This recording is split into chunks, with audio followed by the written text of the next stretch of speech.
En cavale, Claude Pivy fait quand même parler de lui dans le procès des massacres du 28 septembre 2009. Et dans cette vidéo, nous vous disons tout, suivez.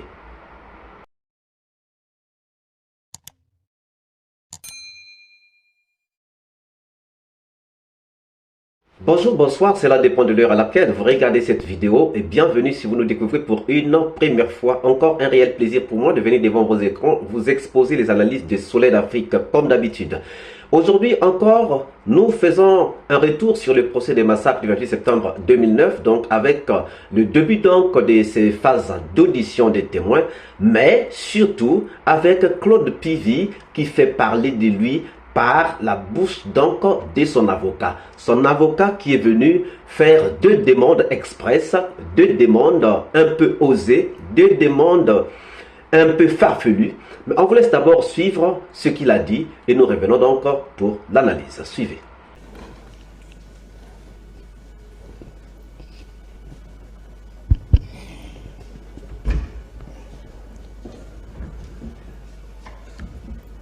Monsieur le Président, avec votre permission, est-ce que tous les témoins sont sortis de la salle? Tous les autres témoins sont sortis de la salle?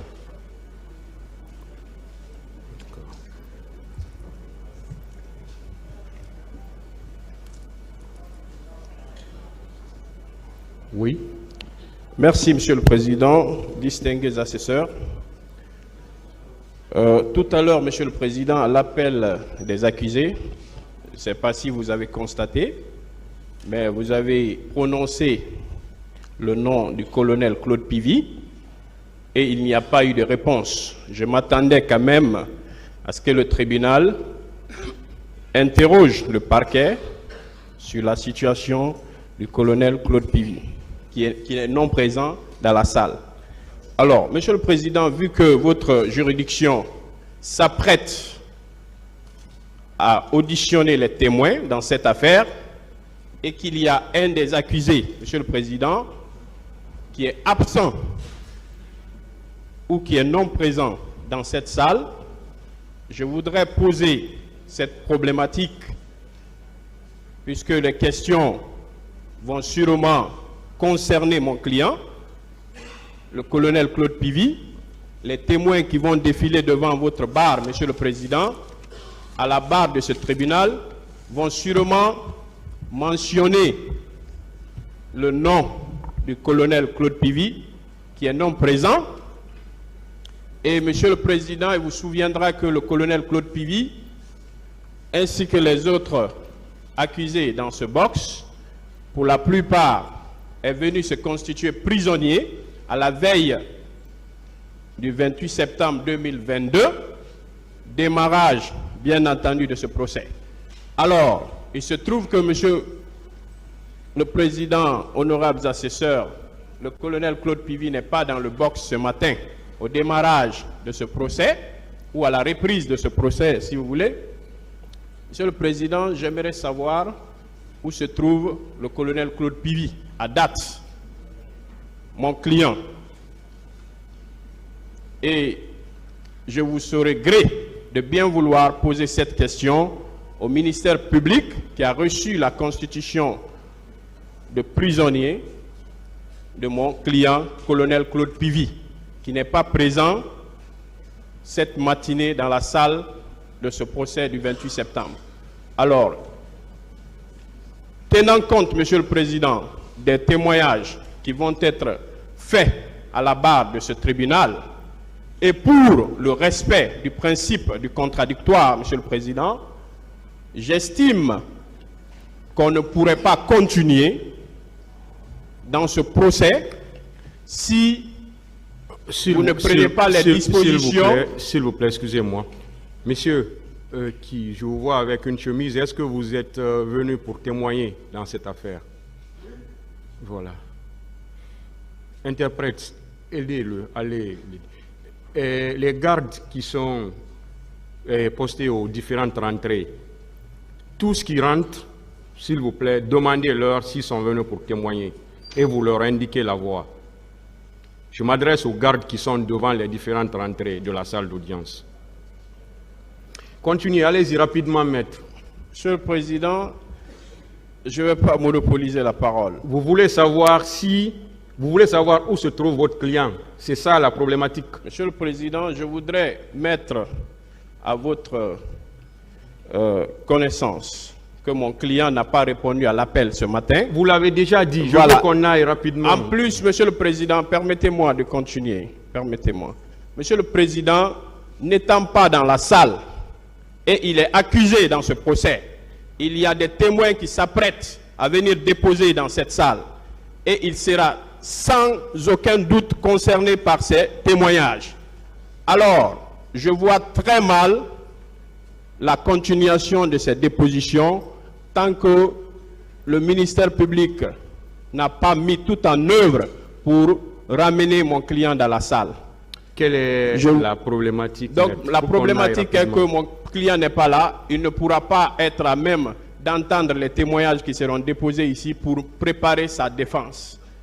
Alors, vu que l'avocat ne fait que assister, vous le savez, je ne vous apprends rien, mon client devait être dans la salle, dans ce box, pour entendre ce qui se dit ici et par la suite préparer sa défense avec son avocat. Alors, étant donné qu'il n'est pas dans la salle, Monsieur le Président, il serait très difficile de continuer la déposition des témoins dans cette affaire. Je vous prie donc de demander très respectueusement au ministère public qui a reçu mon client et qui l'a conduit à la maison centrale de Conakry, de le ramener, d'assurer la représentation de mon client dans ce procès. Je vous remercie. Ministère public. Vous venez donc de suivre l'avocat de Claude Pivy.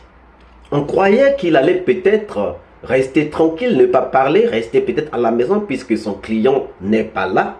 Cependant, il vient donc avec deux questions pertinentes, deux problèmes pertinents, que nous disons pertinents parce que ça touche quand même à une certaine réalité, mais qui nous pose des questions. Donc, il parle de deux choses. Il demande au président du tribunal de poser au ministère public la question de savoir où est son client. C'est tout à fait normal qu'un avocat qui n'a pas vu son client pendant une audience pose la question.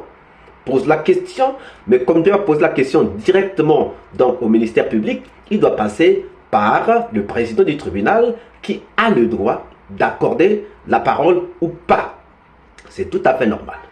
Lorsque vous venez défendre un client, vous arrivez, votre client n'est pas là, alors que l'audience a commencé, c'est tout à fait normal que vous puissiez vous poser la question. Mais si vous ne pouvez pas poser la question au ministère public, c'est donc au président que vous allez la poser.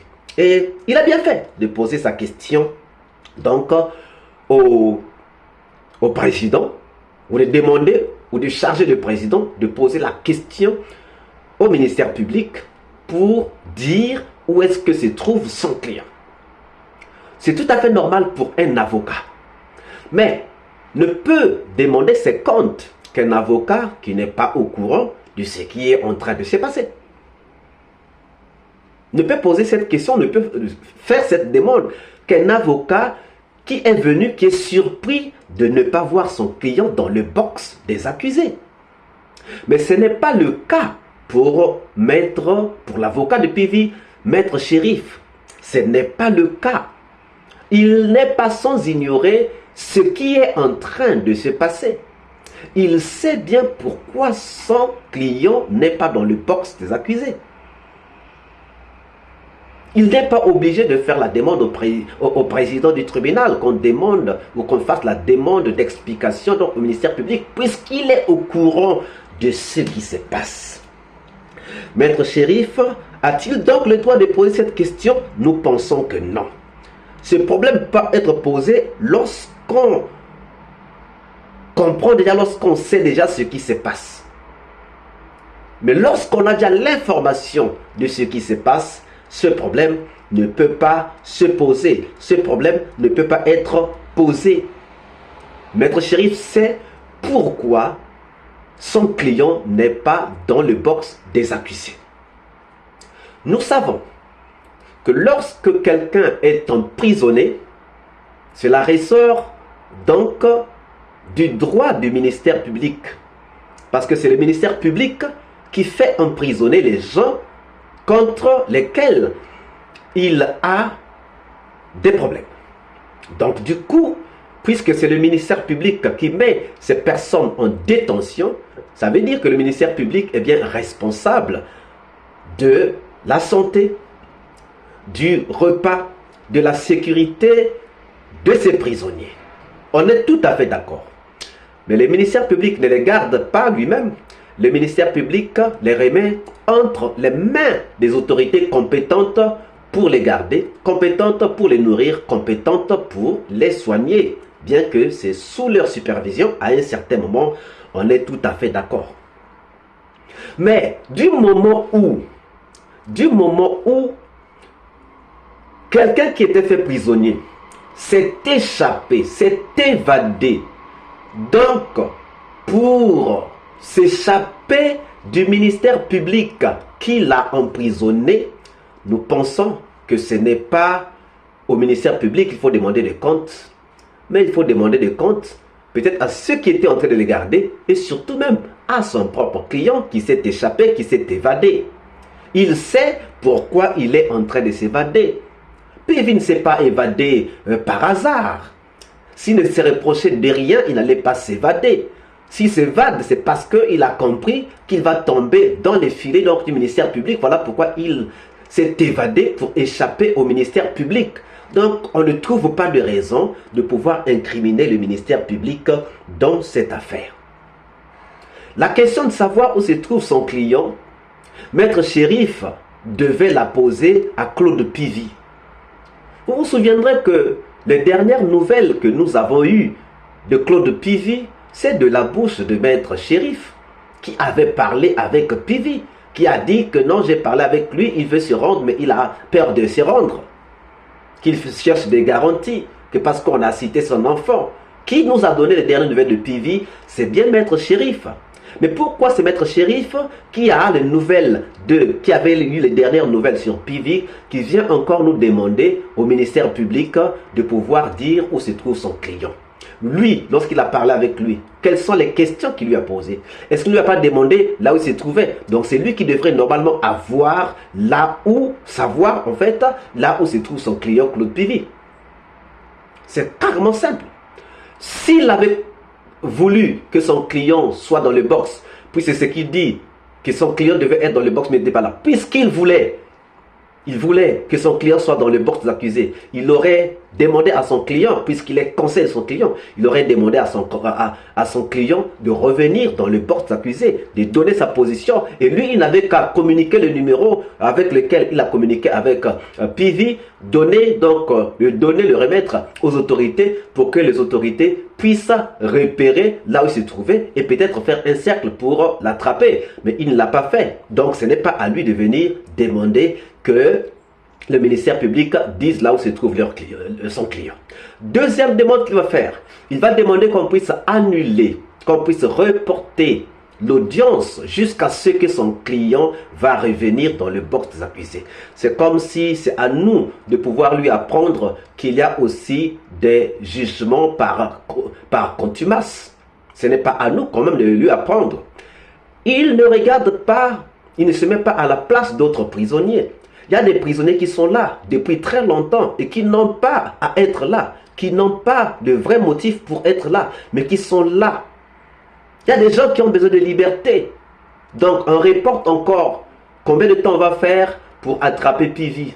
Est-ce que lui il sait si on va l'attraper dans 2 jours, dans 3 jours? Imaginons qu'on suspende donc l'audience et qu'on aille à la recherche de Pivy. Donc combien de temps on va le trouver? S'il est au Libéria, s'il est en Sierra Leone, peut-être on va le retrouver dans 2 ans, dans 2 mois, dans 6 ans. Peut-être qu'on ne va plus le retrouver. Ça, c'est une manière de dire que non, ce procès-là, moi, ça ne m'intéresse plus. Et s'il n'est plus intéressé par ce procès parce que son client n'est pas là, il n'a qu'à se retirer. Il n'a qu'à se retirer. Sinon, il peut assister son client pendant son absence. C'est tout à fait possible. Alors, chers amis, nous pensons que Maître Chérif a un certain moment en train de déraper. Depuis un certain moment, il ne fait que déraper. Il ne fait que déraper. Pourtant, c'est quelqu'un qu'on estimait, qui posait quand même des bonnes questions, qui faisait des bonnes réflexions. Mais maintenant, apparemment, il est en train de faire fausse route. Donc, demandez au ministère public de lui dire là où se trouve son client et demander au président d'annuler la séance jusqu'à ce que Claude Pivy reviendra dans le box d'accusé. Que pensez-vous donc de ces deux demandes qui ont été finalement déboutées par le président? Que pensez-vous de ces deux demandes de Maître Chérif? À vous de nous dire dans les commentaires. Si cette vidéo vous a plu, ne manquez pas de laisser vos pouces bleus, de commenter, de partager. Si vous n'êtes pas encore abonné, c'est le moment pour vous de vous abonner. Surtout, ne pas manquer d'activer la cloche de notification afin d'être averti à temps réel de toutes nos prochaines publications. Quant à moi, pour ce soir, je vous dis à très bientôt. Ciao!